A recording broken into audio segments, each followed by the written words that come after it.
Chair. Good morning. This is the House Appropriations Committee. It is Thursday, February 12th, 2026, almost 10:30. And we are continuing our tour of the 27 budget and delighted to have folks from Building and General Services with us. So welcome. If you'd like to introduce yourselves, and do we have a few now? Oh.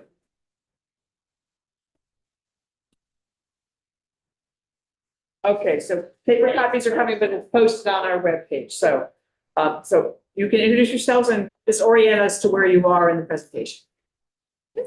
So good morning. Thank you, Chair Shu, and Wanda Manoli, Commissioner of Buildings and General Services. And thank you for having us in to go over our budget. We did provide a PowerPoint presentation as part of, I think, the larger budget submission. And that is the document that we're going to work from. Okay, so I wasn't- send two things in or one? Is it, because I have a 179-page presentation. And so is this part of that 179? So, Madam Chair, if I could turn to Cole Barney, who is my policy planning legislative protector. No, I'm just kidding. Cole, do you want to answer the chair's question? Yes, so this presentation are the same slides that are in the budget book. Okay. Okay.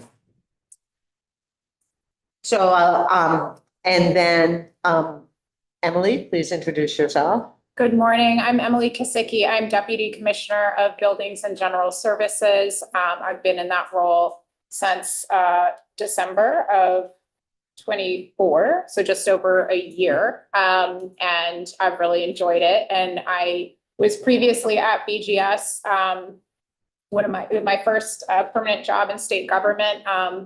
Former Commissioner Obhowski and Wanda was there as deputy. And then I spent 10 years at the Department of Financial Regulation. So it feels like a homecoming to be back at BGS in this role. So I don't think you've been in our committee before, have you? I think you sat here. I was here. You didn't present. Yeah. Okay.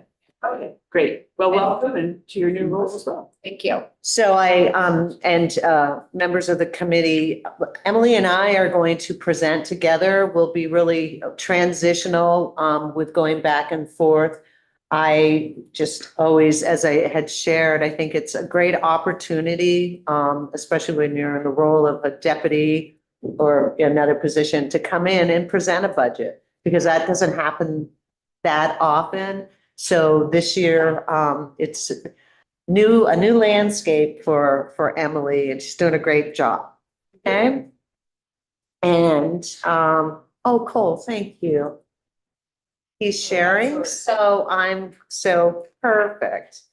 So to get going, we've talked about this before, but our mission is to provide facilities and general services required to all agencies and departments, to include their missions and partnerships within state government and with Vermont businesses.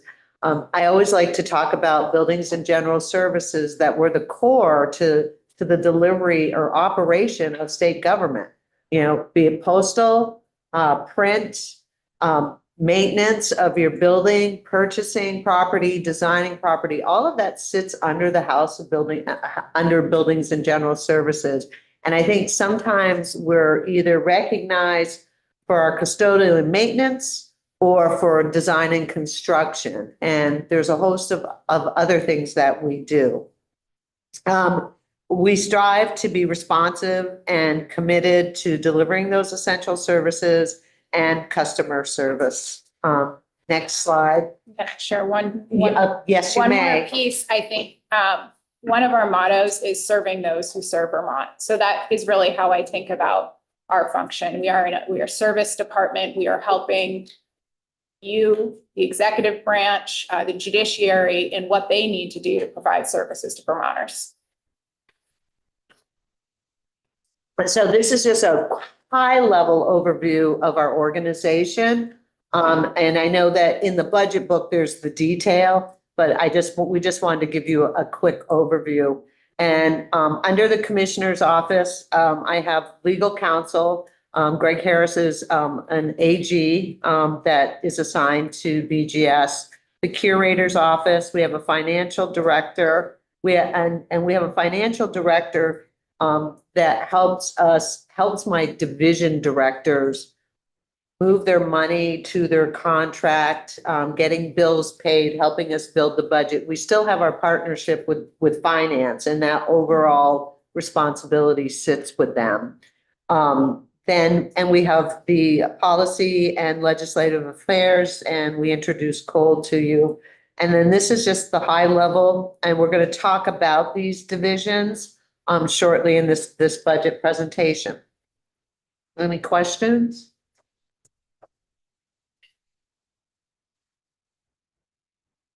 So the proposed budget that we're bringing forth to you allows us to maintain staffing and operation in our key focus areas.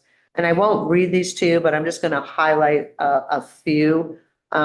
We maintain and operate 3 million square feet of state-owned building space throughout the state of Vermont. And that's correctional facilities, state office buildings, information centers. It's a host again of all of the needs that people have. Judiciary, that's a piece of it. We provide security, safety and security. We are not an armed law enforcement. We do security through policies and protocols, and some buildings we have security attendants in there. We also do assessments of building, through that security program. And I feel like I'm missing something, Emily, in the program. Oh, environmental safety. Thank you. Yep. I think we do all of the solicitation procurement for contracting that's set forth in Bulletin 3.5. We operate all of the information centers. Or we have public-private partnership agreements, or we have contracts with certain chambers to operate those. We do the planning and construction. We have a centralized print and postal, and we'll talk about it a little bit when we get to that. I think sometimes people think our print shop is a print shop. And I think what's really important, where we're just sort of printing copies and whatnot. This service that we provide, especially with IT infrastructure, the print shop produces all of the DMV registrations. Everything's sent through files now, just like the legislative body. Everything is sent through files, and they do multiple secured printing. They do general printing too. But the business has really changed. Any checks that we issue go through our print area, again, in a very secured manner. So their business model is really serving government in a new and an efficient way. And I'm just bringing that one up because I think sometimes it's just perceived that they're kind of at the copier, pushing the button, and they're not. So, and there's more to come. I'll move on. So this is, when we put our budget presentation together, we have 348 FTEs. At the time we did this, in December, we had 22 vacancies. Our overall budget increase, in FY 26 is 5.5%. We provide the chart because I like to see the breakdown of where, our percentages, where our funding comes from. You can see the majority is the internal service fund, which is 77%. We get interdepartmental transfers, which is 4%. And I'm going to go back to the internal service fund. The fee for space program is about 85% of that internal service fund. So, question about that. The fee for space includes the rent, and it also includes cleaning and maintenance. Is that right? Trash removal, Yeah. electricity, heat, everything to operate that building. So we put all of those costs into the fee for space, and it's done by regions as well. It would be occupancy costs in state-owned space, Right. not for leased space. And yeah, general operating costs, including like minor repairs, general upkeep. If there was a more substantial repair needed, that's where it might go over to the capital bill side if it was large. Yep. Right. And so we own the buildings. There's no mortgage on the building. So the rent could essentially be free. But there's clearly costs that are, I mean, electricity, you know what it is, the cleaning, you know what it is. So how do you figure out the sort of rental? Because it's. So it's, and so I wouldn't, it is the cost of operation. We're not charging rent. So we take the cost, and we look at a 2-year average.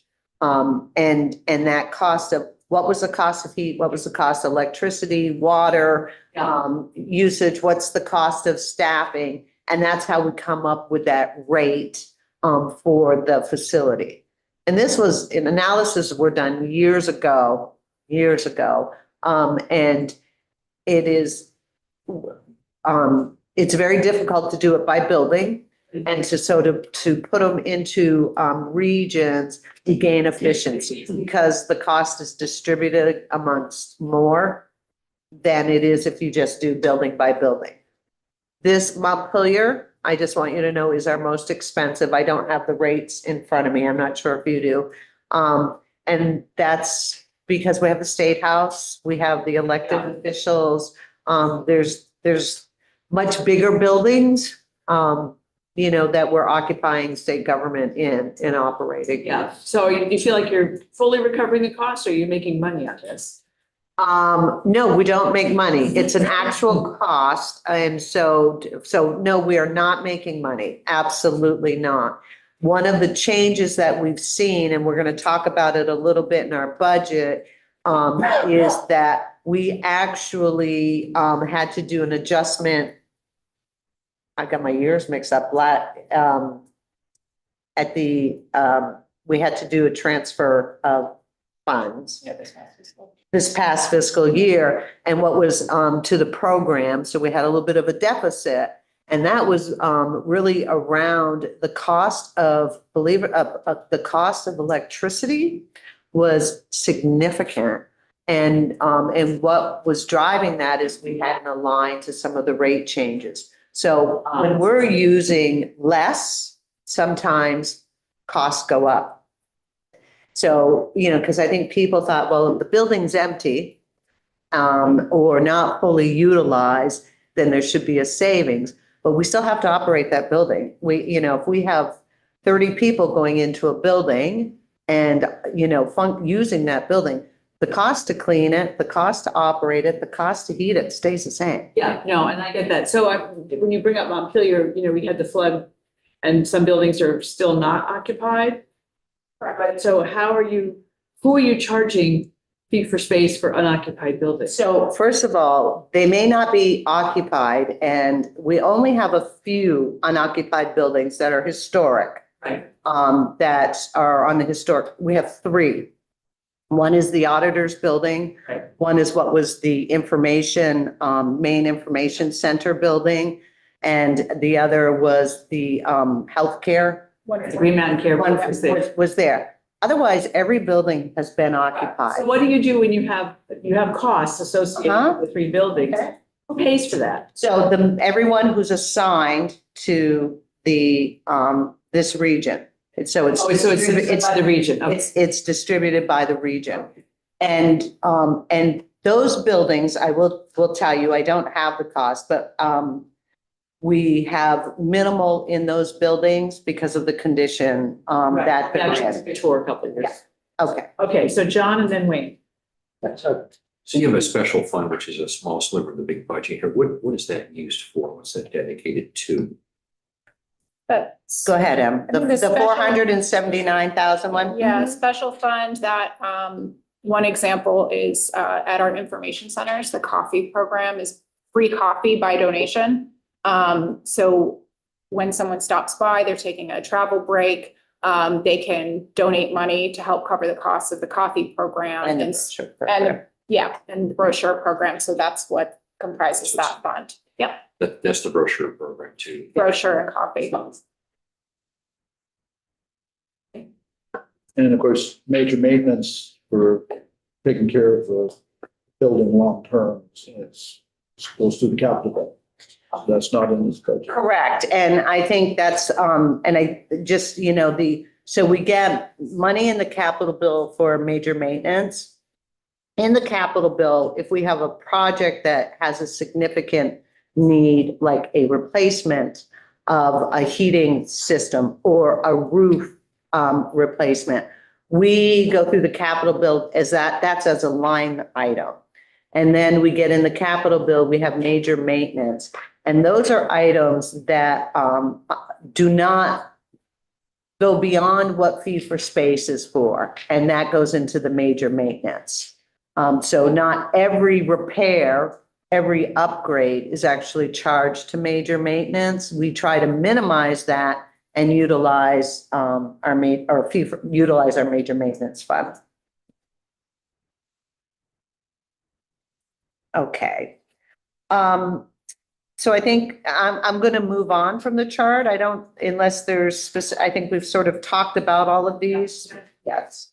Go ahead, Emma. You want to take the Sure. next one? So the Commissioner's Office, this is our, not a division, but our smallest, a small unit, 6 FTEs. You have 3 of them right here with you today. And so the overall goal of our unit is to provide leadership to all of BGS to ensure that our programs are managed efficiently, taxpayer funds are invested wisely, risk is managed appropriately, and that we have a customer service focus at all times. So not a lot in our budget. It does, the recommend is about 1.3 million, which is a 1.4 decrease over FY 2026. And the reason for that is because we have a position in the Commissioner's Office that the principal assistant position, which is currently working in the recovery office.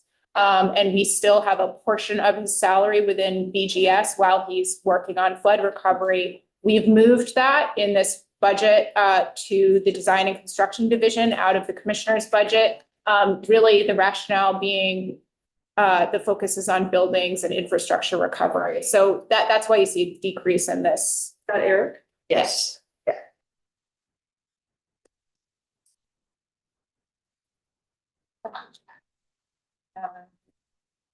Design and construction.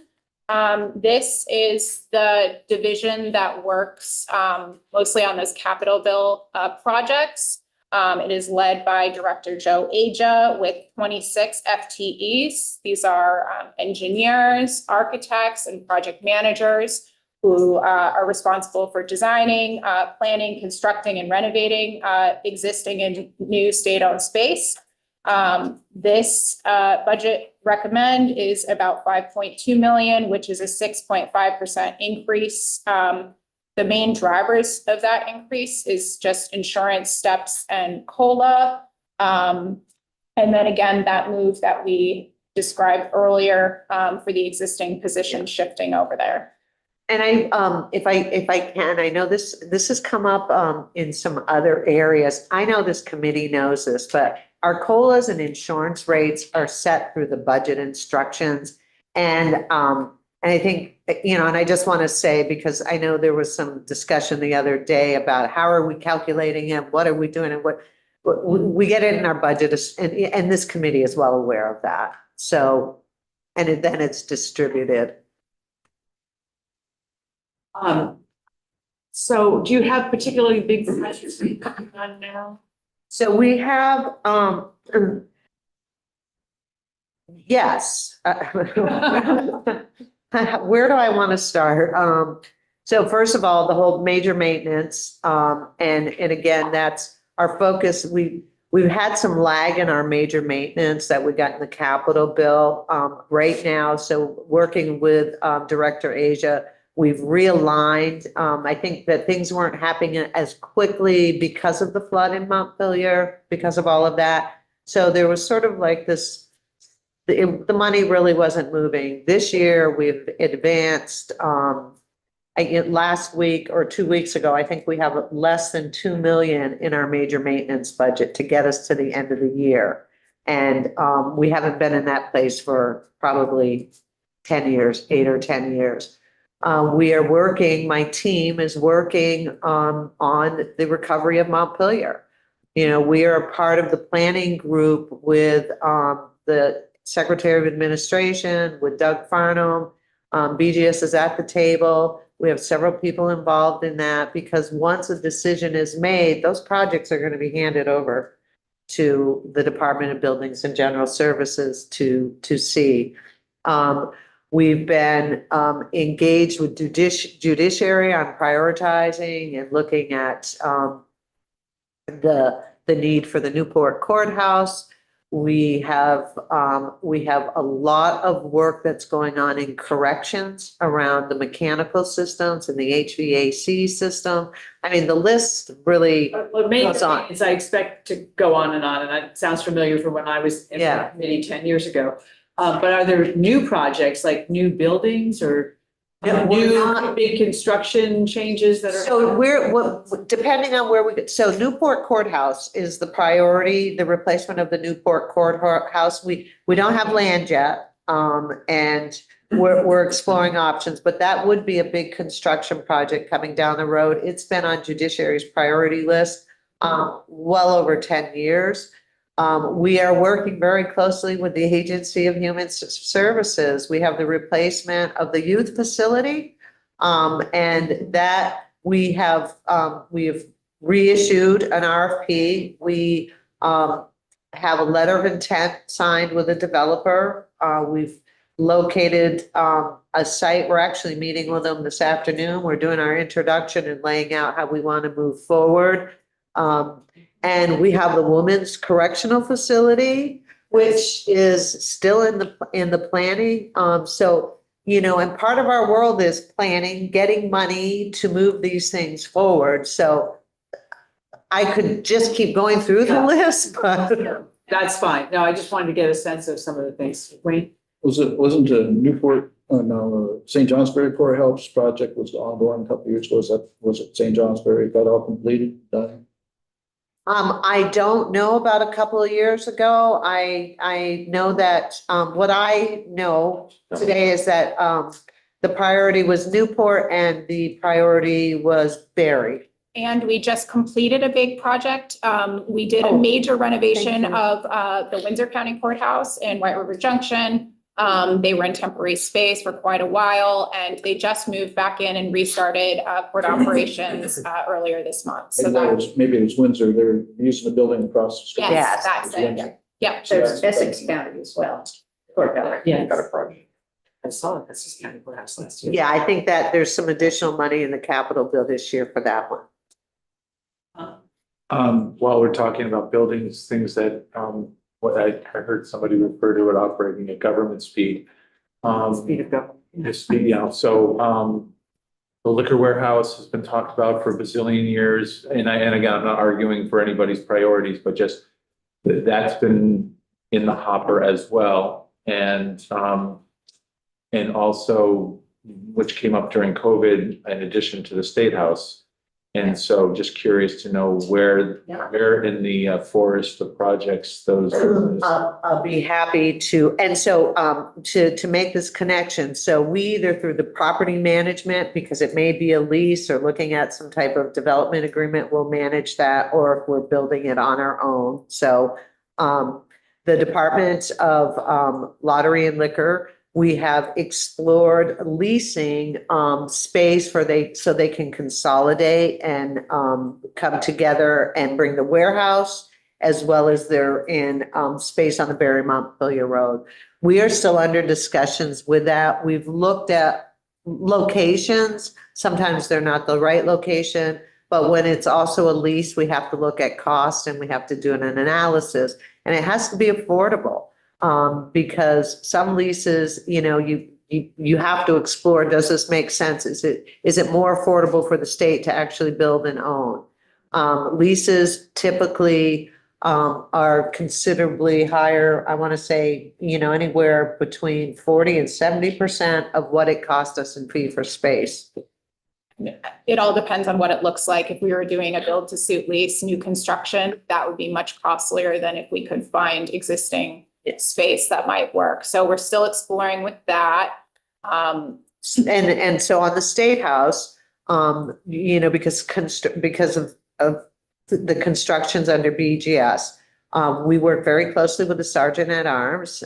We have hired an architect to work with her on her scope of work and the mission. There is a proposed design, it's schematic.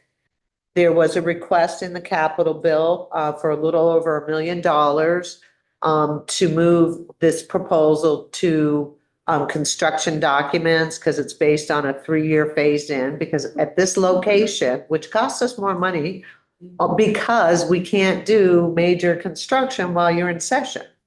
Right, so we have to phase everything in. I mean, there's some stuff you could do inside, but it's also, you know, the timeline and the scope of work is based on over a period of time.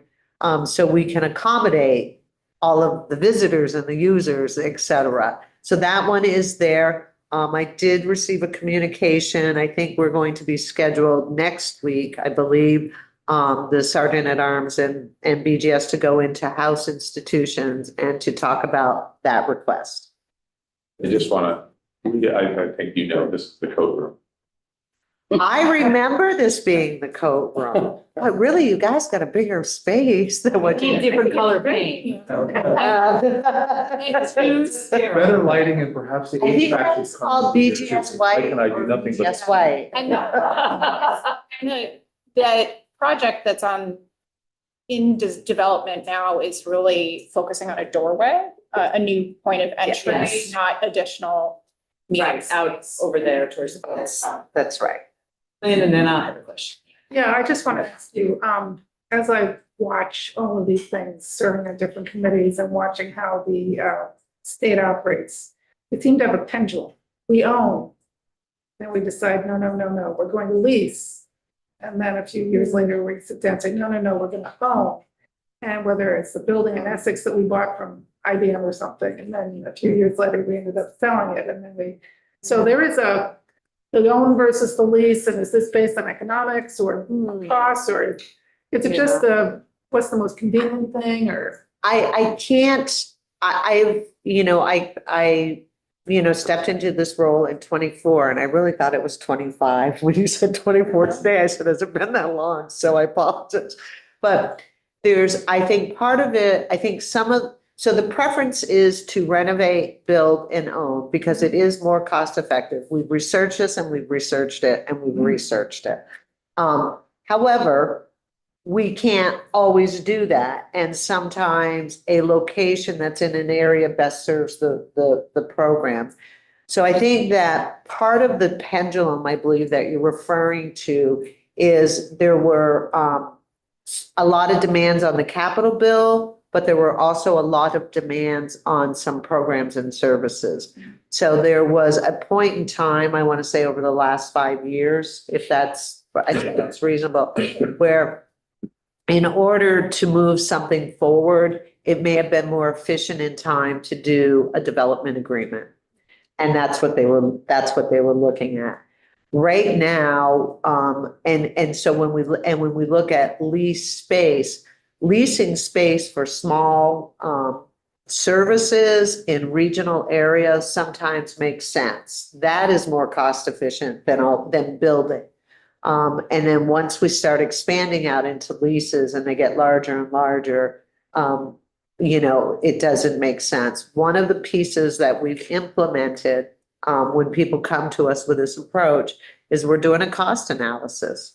And we're working very closely with Commissioner Gresham's team where we look at the cost analysis over the term because they have an expertise that we don't. And we talk about that. We have to be at least aware if we're going to enter into a lease that this is the increase and this will be the impact on the budget. And I think too, beyond just the cost comparison, there are factors to think about for particular buildings on leasing versus owning. And owning has certain advantages, right? Like it's our building, we control the renovation, we have greater control over security and safety issues than we might have, in privately owned space. It's just a different owner and we don't necessarily have the same control. We're not the ones in there doing the cleaning, the maintenance, all of those things. But from an operational perspective, again, we might not have the staff again in a smaller office in a more remote location, and it might not make sense for us to staff that up. And so that's where a lease makes more sense. Yeah, thank you. You mentioned here the bullet point that you assist other state agencies that have jurisdiction over their own Yeah. infrastructure. Would that be like the Department of Liquor and Lottery, or no? It might not be. We have jurisdiction over their property, like the current warehouse there. An example might The be judiciary. Ju- I think the question was, we assist people who have control over, or who own. So the judiciary is a great example of that. They control the building. we own the building. I think a good example would be historic preservation. Okay. So like the Battle of Bennington Monument, for example, that's owned by Historic Preservation. We assist them with the design and work on repairs to that. That is just one example. A&R is another landowning or property owning agency that we can assist them depending on the project. You briefly mentioned the women's prison, which was an issue 10 years ago, and I have not yet sensed enough urgency on that project. From lots of places, so I'm not casting blame, but I just feel like this has been something that's been a problem for a very long time. And so I'm wondering what the timeline is now. Getting that. So I'm happy to answer that. And I just want to, I think we talked about this last year, Essex was really good to work with. I mean, they really tried. We went to community meetings. We talked about it. We were looking at this, the previous language before I came, we were encouraged to look at state-owned land first to see if we could utilize that. This land was identified. At the end of the day, we didn't get the change in the use of the property. And, but I felt that it was, good work and that we were engaged and it made sense. So we put, an RFP together that we're putting out again for land, because we have to find land. Our goal is to have it out by the end of February. And what we're doing differently, and I really want to give the deputy credit for this, is that we're identifying and making it really clear that this is a correctional facility. So we're doing a land search and we're putting very specific elements in it. So, because we don't want, what we keep getting is this pot of land, right? We get all of this and then they realize it's for, right? So we're being very specific about that because we want brokers or people who own land bringing forth us something that they think is going to be supported or looked at. Yeah. And so that's huge. That's good. I mean, I think transparency is always important right Yeah. up front, especially when you're talking about a correctional facility. Yeah. I thought there had also been talk of temporarily relocating the women and then completely renovating the existing location. So the preference from the Agency of Human Services is to build a new facility, and that is the preference. One of the things that I've requested that our team do, and I think we talked about this, is that we've got an existing facility that the site doesn't promote the model of what they want to do, but if we can't get land and if we can't do all of these things, what can we do at the existing site? So that's really the question and the exploration that we're doing. Can we build up? Can we remodel? We have received some draft reports. I haven't gone through that totally. And then the other thing that I've asked the director to do, and I have not talked to the Commissioner of Corrections about this yet because it just happened last week, is I want us to look at what can we do in that facility under major maintenance to make it a little bit better. And when I say a little bit better, I mean, we've identified things that are very concerning. So one thing that hasn't happened is there's been minimal investment sort of in those spaces. So even if we had land today and we had the money appropriated, we're still looking at a 3 to 5 year construction. And they need to get rid of the mold and everything else that's there now. Absolutely, Madam Chair. So we're looking at that as well. And that was just added to the list of to-dos. Great. Thank you. You're welcome. And if this is going to be talked about a little bit later, please don't hesitate to pass on this now. You've been asked to put together an inventory of buildings that may or may not be able to be divested and to be used for housing.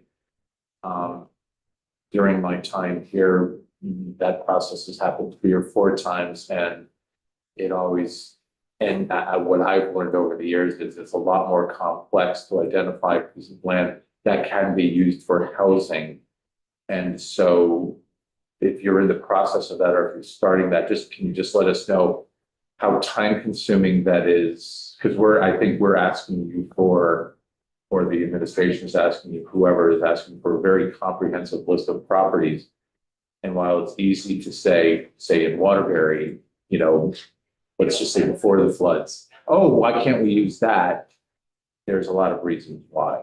So I really appreciate that question. It's not in our budget presentation, but Emily has been the lead with the ACCD. So I'm going to let her just quickly highlight Sure. that. So the governor issued an executive order to put together this inventory, and the main land holding entities of BGS, ANR, and AOT really were the respondents. And most of ANR, they didn't have a big list because most of their property wouldn't be suitable for housing because it's held for conservation goals and recreation goals. So AOT really had the longest list of responsive parcels, potentially responsive parcels. And so the way that the process worked was the Commissioner of Housing and Community Development set some pretty basic criteria to identify parcels that are potentially suitable for housing. And so from BGS, that made it so much easier to have that criteria of going through our list of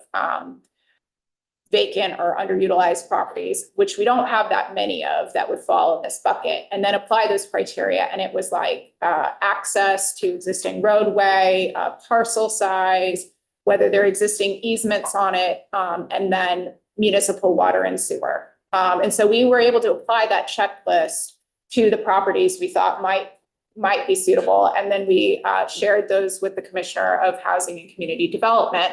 From there, the ACCD team is going to be working on reviewing that list, kind of picking out the ones that they think are most viable, using their expertise as housing experts, and then engaging in conversations, whether it's with us or AOT or ANR and local communities, to see what's possible. And so from BGS, I don't remember exactly, I want to say it was about 7 or 8 that we had identified that might be opportunities, but there's definitely factors and things to talk about for each site because, like you said, they're not all straightforward.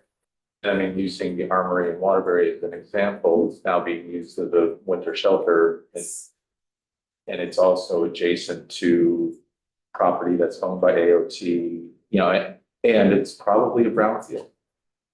And so those, all of those things add up to, again, I'm not saying it's a pointless exercise. I'm glad you've done it, but it is something that's happened again and again. And I just want to be respectful of your time, really, to keep coming up with this. Because it's very, whatever it's going to be, it's expensive. And for us, it's a known kind of limited universe. We're not changing our portfolio that drastically year to year. So, we have a good process, we think, of when we identify vacant land or land buildings that we don't need anymore, and we engage in a conversation with the governor's office and with you all before we divest of any property. And so again, the list that we have, we might see some changes over years, but it's not going to be dramatically different. Again, Last clarification, but none of those properties, you've been saying we don't have the land yet.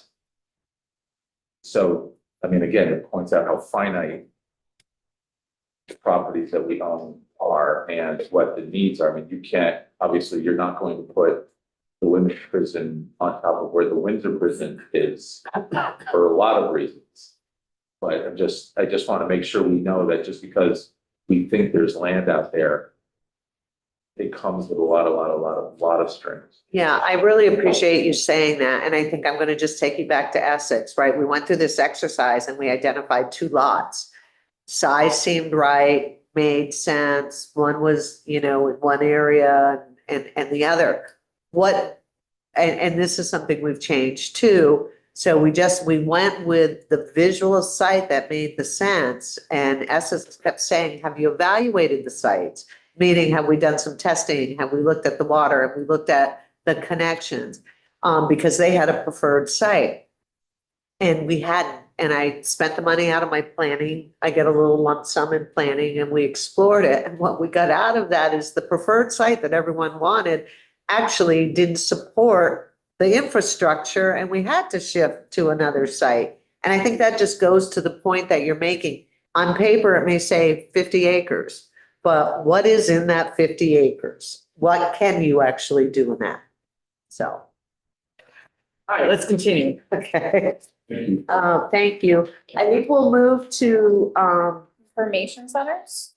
I think we should, absolutely, Okay. government business service, and then, sure, go ahead, Emily. So the Information Center Division, you're likely familiar with these. I think it's a really great program.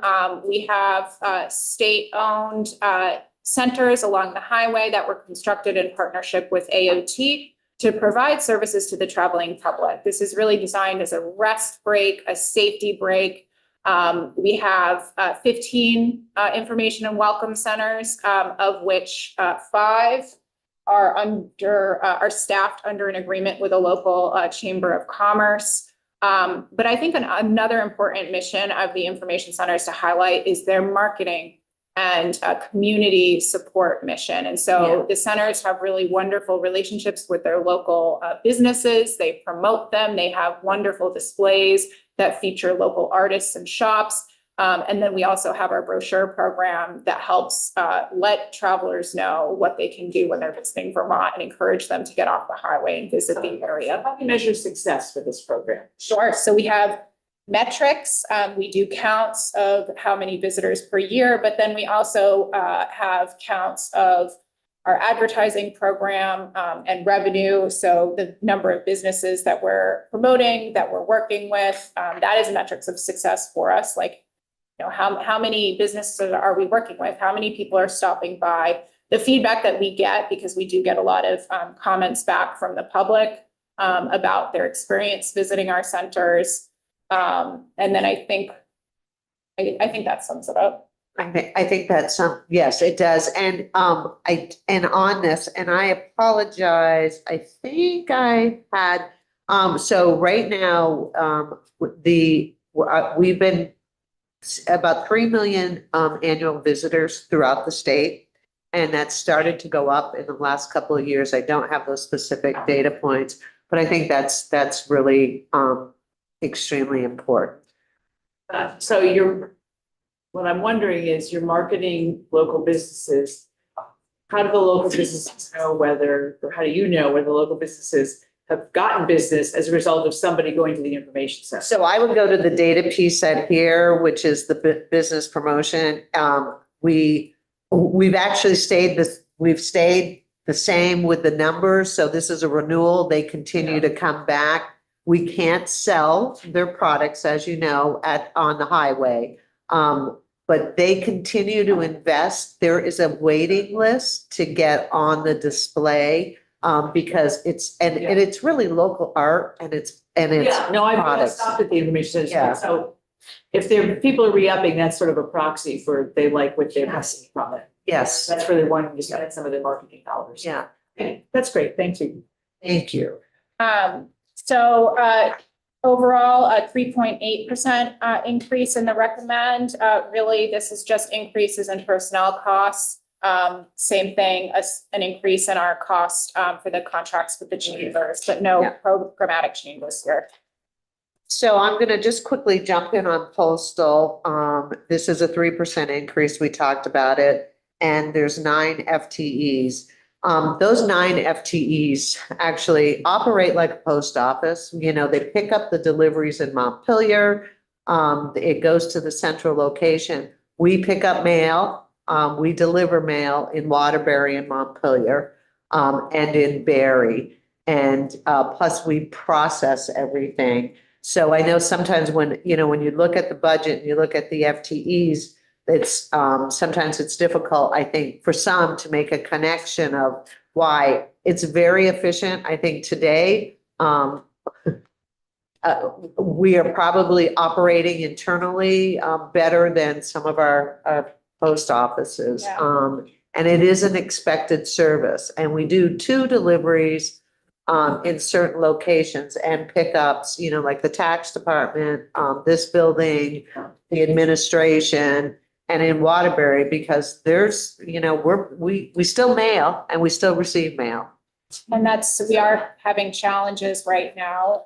Our postal center is concerned about some unreliable service with USPS right now. There are days where we receive no mail for state government, and then the next day we'll get huge truckloads full. Right. I think that's happening around the state, so it sounds like you're a victim as well. So tell me why pink mail you think is gonna go from 90,000 to 550,000? I think that's a typo. I actually sent an email right before I came over here. I haven't gotten it circled I got it circled. So I believe that is a typo with the 90,000. Yeah. It doesn't make sense, so apologize. Didn't. Yeah. Well, we're reading it. Thank you. And I think a really great segue here to highlight the efficiency of this operation is postal and its relationship with the print shop, which is the next unit. The print shop and the postal share a location in Middlesex, and you can really get a one-stop shop in some examples where the print shop will print something that needs to be mailed. And so they can print it and then send it off, package it and send it off. And examples might be a mailing that needs to go out to families that get information from DCF. And so our staff are trained in HIPAA and confidentiality requirements. They receive the information, for example, from DCF, they print it, package it, address it, and mail it off. And it's a big volume of really critical information that gets sent out to Vermonters. So that's a good, again, relationship that they have together. So again, like the commissioner said, the print shop really can do some sophisticated work, posters. I won't go into too much detail, but 11 FTEs. They do legislative printing as well. Nothing really to comment on in terms of the increase. It's personnel costs, a recommended 3% increase across these 11 FTEs. Go ahead. So fleet management services. This is the unit that operates this state's fleet program. BGS primarily oversees the passenger fleet for the state, whereas AOT has jurisdiction over their vehicles. They're specialized. And public safety. And public safety as well. So the governor's recommend is about 1.3 million. There's 10 FTEs. 5.4% increase, which is made up of increases in insurance steps and COLA. And I think also filling some vacancies. So we're projecting some lower vacancy savings there. Just calling out, the most of the fleet program is in vehicles that are leased out to agencies and departments. So they are really owned by BGS, but housed within that agency and department that uses them. I'll give again an example of DCF where there's a caseworker who's on the road visiting families. And so they're going to have an assigned vehicle. We have 47 vehicles in our motor pool, which is like essentially a daily rental opportunity, which is very convenient. I use it and it's right here in our Montpelier headquarters, as well as a few vehicles throughout the state and other offices. We also have a directive through the legislature to have alternative fuel vehicles. About 60% of the fleet is alternative fuel. Most of those are hybrids. We have 13 EVs. So just 13, only 13 EVs. Only 13, and I did ask, we are not aware of any problems with cold weather. We haven't had any reports of issues with the vehicles. My concern is that, if we had vehicles that go down in the course of somebody's job, then the salaries of the people that weren't doing something that they were supposed to be doing might fairly quickly overtake your fuel saving. Well, I'm really proud of, so you're saying if a vehicle breaks, our call center has immediate, services. We do not leave someone stranded. So, and we don't have that many incidents. And we utilize regional services also to help with that. And we will get that employee, back on the road and operating and in another vehicle. So I think that's really important. Again, I think to Emily's point, our 47 vehicles that are in the pool, is really small. It is more efficient. We do leases. We do agreements and leases with agencies and departments. And that's where the savings comes in, on their budget. And I know Emily used the AHS, DCF. We have vehicles, some of these, our caseworkers that have to travel and go out to homes and do all of that. They have vehicles assigned to them. This is for them to be efficient. This is for there to be a cost savings. I worked very closely. Steve Howard kept coming to me saying, you need to make these vehicles 4-wheel drive or get them snow tires. You've got to get them better vehicles.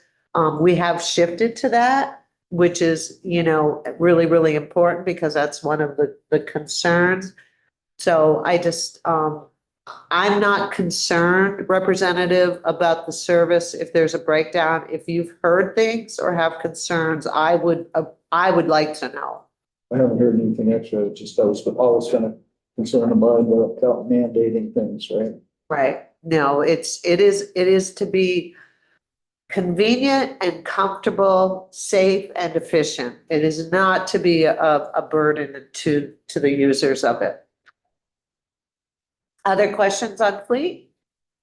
Going? Keep going. Go ahead, Deputy. Surplus property, we have a small but mighty surplus program that does both state and federal surplus. Most of it is state surplus. This can be anything from excess furniture that needs to be disposed of.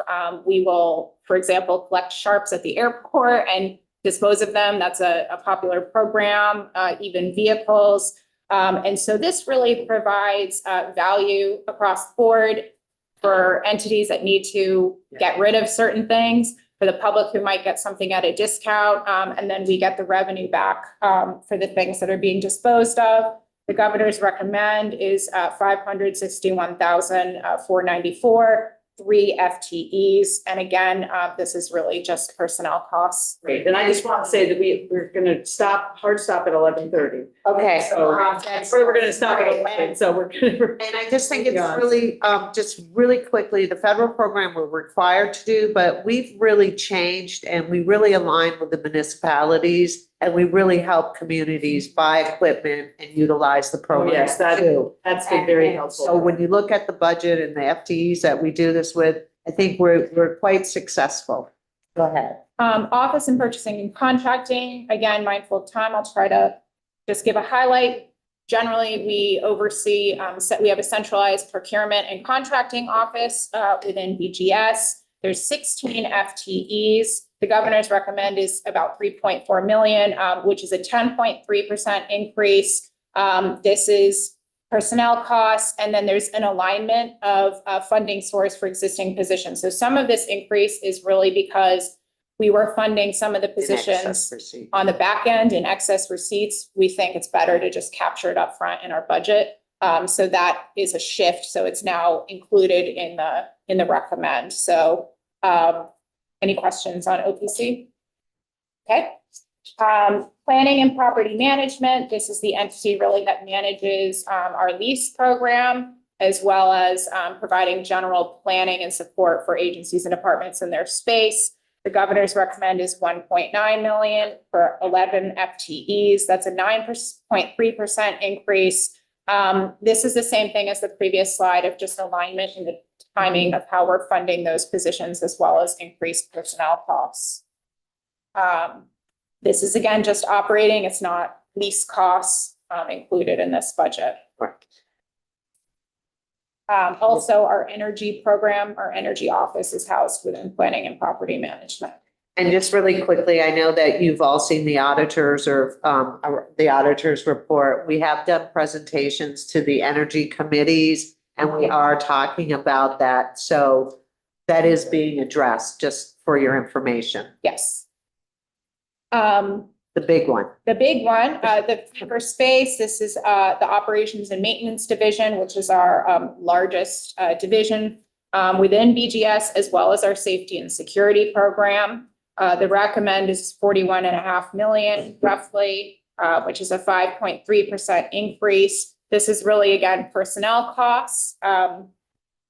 And then increase in costs really just generally of insurance, not insurance, utilities, and then the services for maintaining our buildings. Things are just costing more. What was your budget for this year? Okay. I think FSD is on the line. Jason? We Oh, had, sorry. I think, Oh, over here. Okay, I didn't turn the page. Yeah. 39,464. Yeah. Okay. And then, again, these folks maintain and operate 3 million square feet of state-owned space. so I just quickly want to say to the committee, in building our budget last fall, working with Commissioner Gresham, we are really looking at this program. The program is right, but because we've done the receipts at the end of the year, we focused on why are we doing those? What are those items? And are we aligning our rates correctly, for example, on utilities?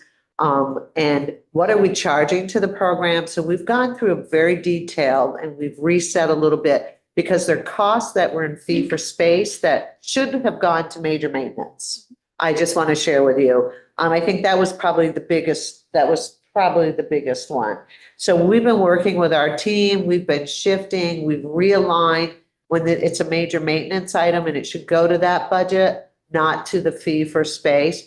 So our goal is to close the gap on additional costs at the end of the year. And it's not going to happen overnight, but we're really focused with finance on working on this. And I've really appreciated the conversations and the engagement we've had. So it's like it's pushing stuff to major maintenance. Was there a significant amount that could be pushed in that direction? Because of course, once it goes to the capital bill, we're pushing things over 20 years and in terms of bonds. So instead of having people pay for things. Yeah. So I think we don't bond. First of all, we get cash in the capital bill.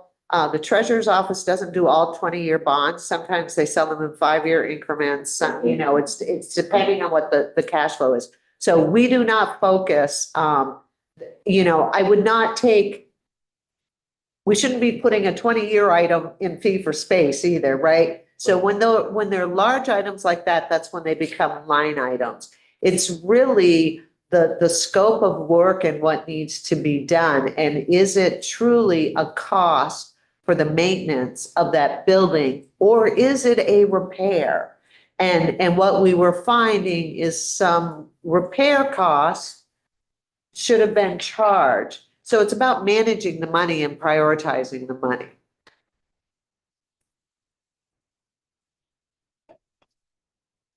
I think that's it at a high level. Yes. We've got several items to carry forward. I was just wondering if you could explain a little bit about them. In engineering, 7,555 in one line, 482,039 in another line. Purchasing, Well, part of the budget request is to ask people about their carry forward. So it's a different, Yeah. it may be somewhere in what you've got, but, show you what we've got. It's just a simple. No, I'm sure I have it, but you were just working out. Purchasing is almost $5 million. Just. And engineering's almost $500,000. So we did put our carry forward together. Jason Pinard, are you online? Yes, I am. Jason, Jason, since I'm fiddling with paper, do you want to do the summary on this for us? Here it is. Yeah. Could we repeat the question? Because I'm unclear of what the specific question was. Just asking what the nature of the carry forwards were in purchasing and engineering. What was the cause and the plan for it? Yeah, I think we had it, if you go to page 34 on the budget presentation that you guys all have, out of page 179, there's a description under each one of those carry forwards as to what the use of those carry forwards was intended for 26. oh, yes, Okay. okay, so, Thank you, Jason. You're welcome. I get that one, so the floor, that's the small one, and then we have engineering, Page you find it on. 34, it's a 34. There's 5 million. Contract obligations, oh, you guys have Vermont buys? Yeah. Has that gotten any better? So, I mean, VT Buys is the contracting system that we're using. So the business side is under us. It is getting better. We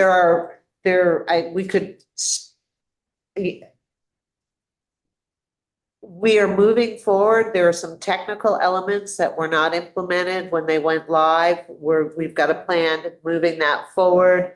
There were enhancements that were not incorporated that are necessary, and we're moving that forward. And then there were bugs, and there still are bugs, and that's a terrible terminology, but I think it's used in the world. And we learn from that, and we have to come up with a plan and move those into our enhancements and address them. It has been frustrating for some. It's a change. There's training. Not all of the elements of the rollout were connected. But we are aware and we are working on it. Okay, so what I'm seeing is, and Jason, maybe you can explain, this is almost 300% of the current year appropriation, so you've been carrying forward money for a little while. Is this 100% obligated for Vermont buys? For the purchasing carry forward, you're specifically talking about? Yes. Yeah. So yeah, that was money that was put into the fiscal year 25 appropriation for VT buys for the contract to pay for the system that was carried forward into 26 for those payments. So are you expecting to fully utilize that carry forward this year? Yes, so we went live in the fall, and so now, yes. The other ones look like they have to do about security at the State House and some of the Vermont buys maintenance agreement. Yes. Yes.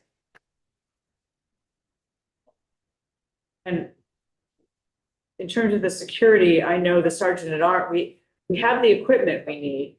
We've been told by the Sergeant at Arms, and the security, I thought the part of the security part was having staff, and that was Sergeant at Arms thing. So I'm not sure how VGS is currently involved. Yeah. So this is statewide, and really, so there is funding in the capital bill for security infrastructure, but what we've found is that the demand far outpaces the funding in there. And so we are right now experiencing a long list of requests from agencies and departments, or things that we've identified that a facility should have in terms of an enhancement. And most of these are like cameras and badge costs, like physical infrastructure. And so again, But yeah, I mean, to answer your question, the security is under the Sergeant at Arms and her cost to run that program and her staff. Right. Where we come in is maybe, to Emily's point, that the sergeant at arms needs a card access enhancement. Yeah. And that's where we'll partner up. But the large security initiatives are either gonna have to come through capital bill or through the budget. Understand. Okay, So I think it was a Thank you. question Thanks for both, that's why I remembering. jumped in, so. great. All Thank right, thank you very much for coming. Thank you. We appreciated it. We're available for any follow-up questions. Yep, and you know Wayne's your contact Yes. with this, so great. Thank you Thanks a very lot. much. Thank you, everyone. Okay. Thank you, Jason. So, committee, we are going to end now, and then, we have our public hearing at 1:45. So if you could be in room 11 at 1:30. I know there's some training that's going on from 12 to 1 today, so you can't get set up before that. But at 1:30, and then we're gonna be joint with the Senate. So, and we have a full, yes, our Autumn will be handing out a spreadsheet that has everybody, the order, and, so a place for you to take notes.